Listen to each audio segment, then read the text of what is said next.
Hi, I'm Matt, and welcome to Tech Tested.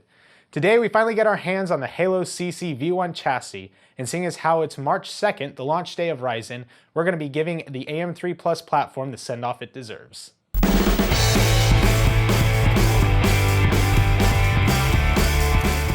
If you'll remember, almost a year ago, we made a video about a chassis that I saw at DreamHack Austin, made by Halo CC, and the good guys over there finally sent us one to review. And here it is. So first we're gonna give you guys the review, and then we're gonna build a computer in it, or on it, because there is no it. First things first, you'll notice there are no sides. There's just a middle and a bottom. That's done intentionally so you can show off all of your fancy hardware, and I think it's an absolutely brilliant idea. Second thing you'll probably notice about this chassis is all the rust on it. That's because this is a steel construction, not an aluminum finish, and they didn't put any finish on it intentionally so that whoever purchases it can put their own finish on it. That may seem like an extra burden on the person purchasing the chassis, however, it does give you an extra level of customizability. First thing I'd like to point out is build quality. This is obviously of steel construction, which is very important because you want something extremely heavy holding down your hardware. You don't want something made of aluminum tipping over and damaging your very expensive components. Second thing I'd like to point out is how easy it is to build in this chassis. Now, obviously you aren't seeing that right now, but I did mock up a build before we came here to see how simple it would be, and it went extremely smoothly. There are only a total of 3 screws that need to be removed before you can access everything you need to build your computer. Next thing I'd like to point out is appearance. You guys don't see it right now, but the LEDs really bring this thing to life. And at the end of our video, when we're finished building a computer on the chassis, you'll see what I'm talking about. Another thing about the appearance you're gonna notice is the rust. That's done intentional by me. We could have cleaned off the rust and put a finish on the surface, but we decided to leave it this way because it really appeals to the appearance we're going for. Another thing that's really good about this computer chassis is the customizability. You can put whatever finish you want on it. You can get whatever color LED you want in it. As of right now, that has to be done during pre-order. I'm kind of pushing for RGBs, which may be possible in the future, but we don't know about that yet. And the liquid cooling loop you can put on here is basically free reign for you. So we just talked about some of the very great things about this chassis. Now we're gonna go over some cons. First con is the perceived limited radiator support. As you can see, it's only designed for 240mm radiators. I am aware that they have different chassis designs that will give larger radiator support, but this version only technically supports 240mm radiators. We're gonna sidestep that a little bit later, but that's for you to see. The other con that I ran into is mounting availability for your reservoir in a custom loop. It's supposed to go right here, but as of right now, there's no mounting holes for it, which I found very disturbing, seeing as how this will actually be my first custom loop, and I had no idea how I was supposed to mount it.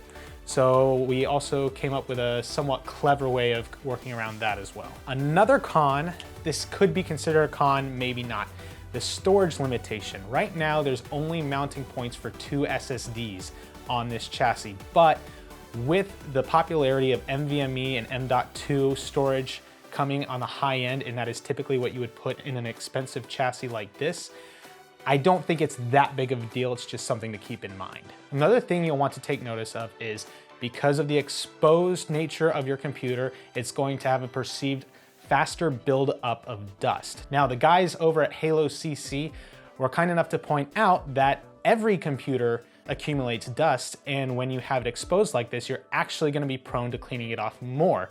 I know that I am guilty of waiting far too long between cleanouts in my PC, so that's actually could be considered a pro or a con depending on how you look at it. Another thing to keep in mind is access to your I/O. There is no front panel I/O on this, so if you decide to orient it with your motherboard's I/O facing towards the back, you're gonna have to run your headphone and or USB peripherals to the back of your motherboard and the back of your chassis. If you plan to orient it towards the front, keep in mind that your power cord and your monitor cord are gonna be running through the front of your computer. The last things I'd like to note about this chassis are the things that you're gonna see in the B-roll that are probably gonna be fixed by production. For example, the screws kind of poking through the carbon fiber finish here, the speed tape that is underneath the chassis holding down the LEDs, the power supply bracket that is a little bit flimsy, and the last thing that you won't see in the B-roll, but I'm hoping they change, is going from just a standard color to RGB availability so you can customize your chassis when it gets to you.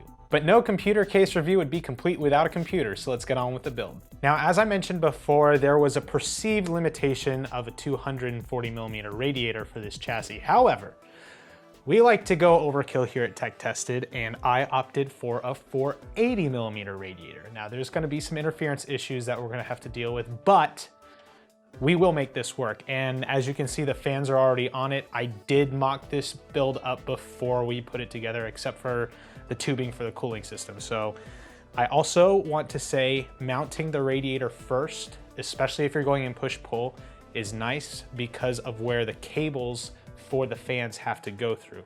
And I'll point that out right now. Here is the hole where they have to go through. If you install the power supply before the radiator, it's kind of hard to squeeze them in there. So just something to keep in mind.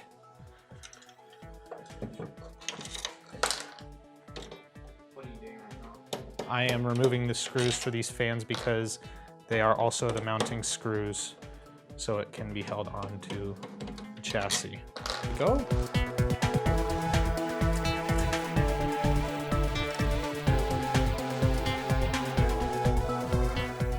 This is a 400mm radiator with 8 fans on it, sitting on this, and there's a little bit of flex, but you can see that this chassis is very rigid and capable of holding a lot of hardware. This is a 5-into-1 PWM adapter for CPU fans. It's kind of bulky, but I need it because I don't have 9 headers on my motherboard, so we actually have to use 2 of these, believe it or not. We are also going to save one of these for the pump. And then they are powered by Molex, but you can also plug them into your motherboard. So I do have 2 motherboard headers. This is amazing. We haven't even got our power supply in, and look at all the frickin' cables that are back here. Okay, so we've installed our 480mm radiator, and now we're going to be installing our NZXT 1200 watt power supply. This is definitely going to be needed for the processor and graphics cards that we're running. You'll find out about those in a minute.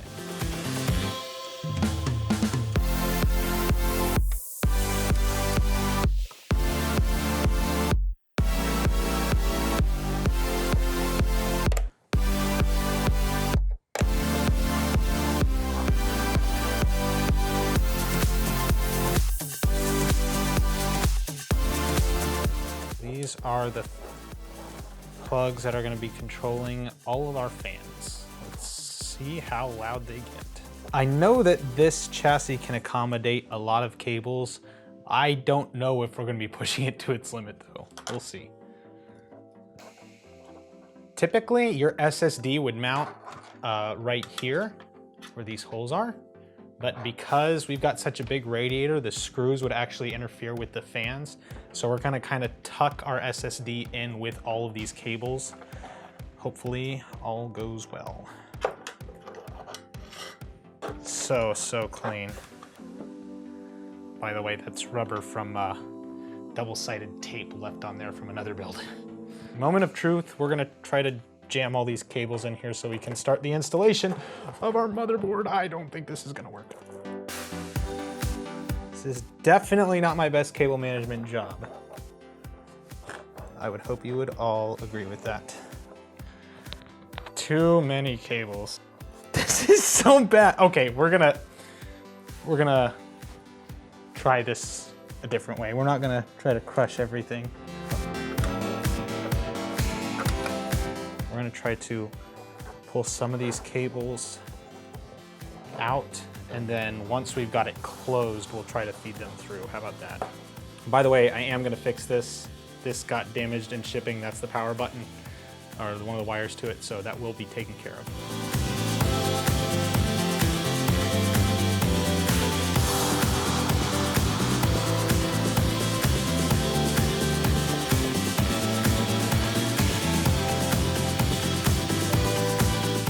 This may look familiar. This is the same motherboard we used for our sleeper rig, or our second part of the sleeper rig, but I got an FX 9590 for $80. So I figure what better to try to cool with a 480mm radiator than an FX 9590.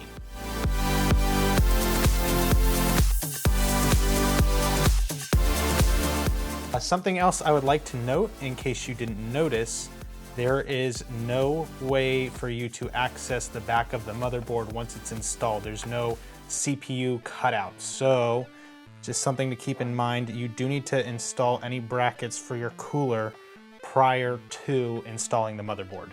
This is the bracket for the graphics cards. Now, this is not the one they sent with me. This is actually one that I got off of my test bench. The reason I didn't use the one they sent me is because it required drilling and cutting that I didn't have the time to do, and this one happens to fit perfectly with a drilled hole. So I figured, let's just use it.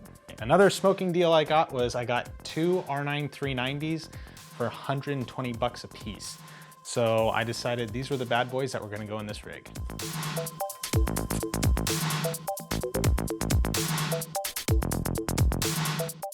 And that was one of the things that Halo CC pointed out, was one of the whole purposes of this chassis was to show off the beauty of the graphics cards, which, as you can see, is totally part of the experience.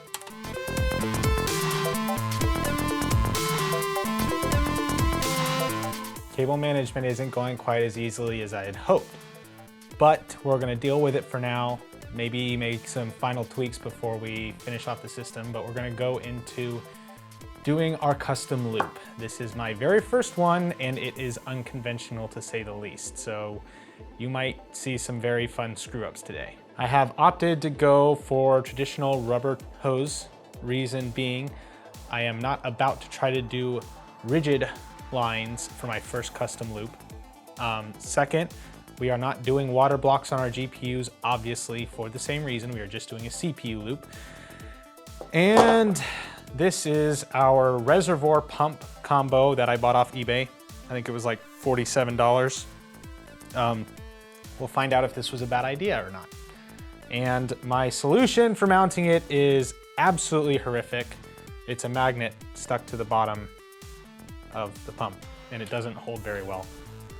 But that's what I have to work with. It's all right, but it does slide around. If we have to transport it, it's definitely gonna have to be zip tied to the chassis.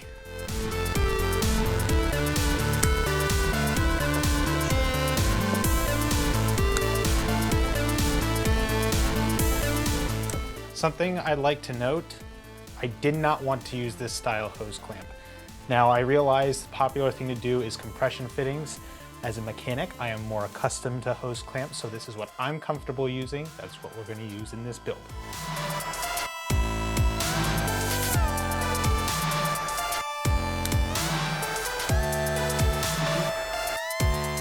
Now we need to tighten our hose clamps. Now let me explain why I didn't want to use this style clamp. It is very easy to over-tighten these style clamps. And that may not sound like a bad thing, but it is. You will damage your hose doing that, and we're limited on our hose lengths. So we are gonna try to be very careful about doing this right. Now, one big advantage to this setup, especially if you're not doing GPU blocks, is if you have any leaks, is there anything you're leaking onto? No. Not leaking onto anything. So that is a huge bonus. So it might be a good idea to still lay down some paper towels and such, but you're really not leaking onto anything. So that saves your hardware components from getting damaged by leaking fluid.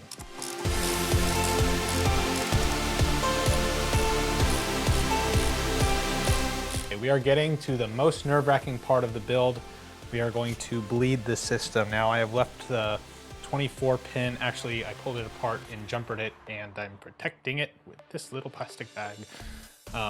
But nothing is plugged into the motherboard except for some fans and that's not really gonna matter. Well, it might, I don't know.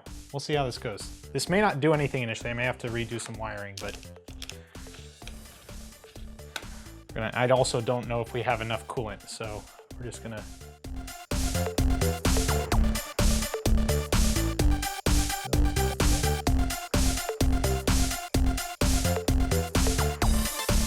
This also is made, this fluid is made for this, supposedly. EK Evo Clear, sure. So we're gonna see really quick if I did this right or not. Moment of truth. Never done this before, don't look at me. I did not read instructables or anything.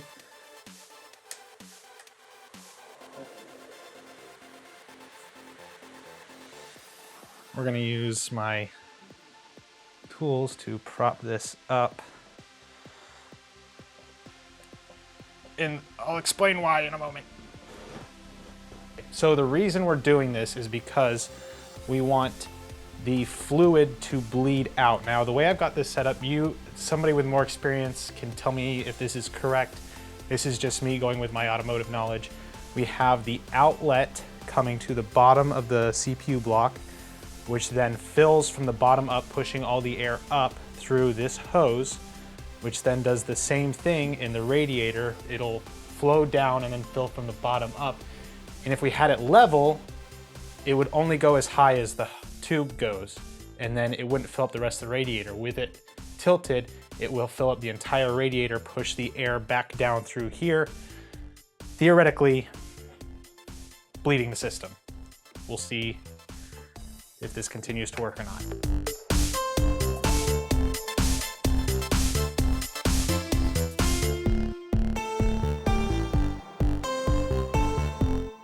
Looks like we're starting to get bled. I'm gonna sit here and let it run for a few minutes, but it does look like the system is bled. I wanna make sure we get all the bubbles out. As you know, this is a very hot running processor, but it looks like we have no leaks, and it looks like we're bled. So we have mostly bled the system, at least enough so we can plug everything in and get the system booted and see if everything works. We still have to find a way to plug in our pump to the system overall. I've just kind of got it jerry-rigged right now, and we have to fix our power button here. But other than that, we are well on our way to having a complete system.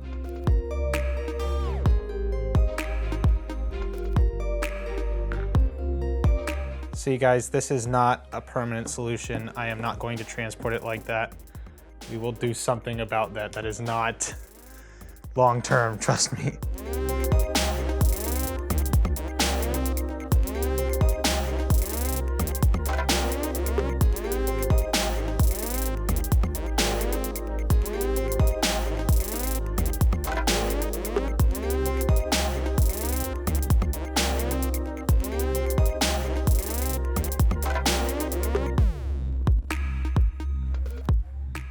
Still quite a cable management mess back here, if I'm being honest.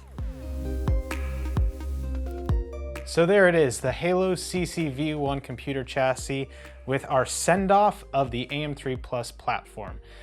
I'll have you know, we are hitting very high temperatures to where we're hitting thermal shutdown. I don't know what's causing it. We're gonna have to do some troubleshooting, but that's for a different day in a different video. And that's all I got to say. I'm pretty disappointed that it's overheating, but what can I do? As far as the chassis goes, it was a lot of fun to build in, and I think this computer looks absolutely fantastic. The amount of cables I had to fit in it made it a little bit more difficult. We did a little bit of squeezing. At times, maybe we shouldn't have done so much squeezing, but we did. But overall, it's a very beautiful chassis, and I'm so glad we have it. This is something I should have said at the beginning of the video. Halo CC needs funding to continue their project on building their chassis. So they're going to be starting up a GoFundMe account, and hopefully we can get the community behind them. We are also going to try to get them in touch with either Jay's 2 Cents or Linus Tech Tips to review one of their other chassis. And if the community could rally behind us in that effort, that would be very helpful too. Big shout out to AJ over at Halo CC. Thank you again so much for sending us this chassis. It has definitely been a pleasure building on it. Thanks for watching. As always, don't forget to like and subscribe. Follow us on Facebook and Twitter. Leave a comment if there's anything you'd like us to cover in the future. Check out our podcast wherever you find your podcasts, and check out our forum at techtested.io.